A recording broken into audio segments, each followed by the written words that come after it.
New blog तपाईँहरूलाई मेरो new ब्लगमा स्वागत छ। आज चाहिँ म बिहान बिहानै उठेर ब्लग बनाउन सुरु गरिदिरहेको होइन। सो यस्तो छ अहिलेको हालत। आज चाहिँ अब घरमा सुँगुर काटिरहेको छ नि होइन, त्यही हो। सो तपाईँहरूलाई म सुँगुर काटेको चाहिँ देखाइदिन्छु होइन, हेर्दै गर्नु होला। मेरो युट्युब च्यानललाई सब्सक्राइब पनि गरिदिनु होला।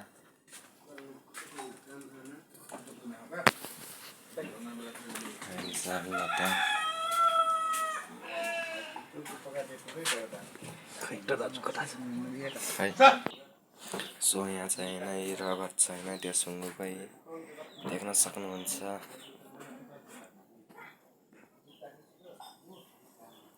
देख्नुभयो होला सुँगुरको रगत। सो अब चाहिँ नेक्स्ट ब्लगमा आउनु भेटौँला। अहिलेको लागि यति नै, बाइ।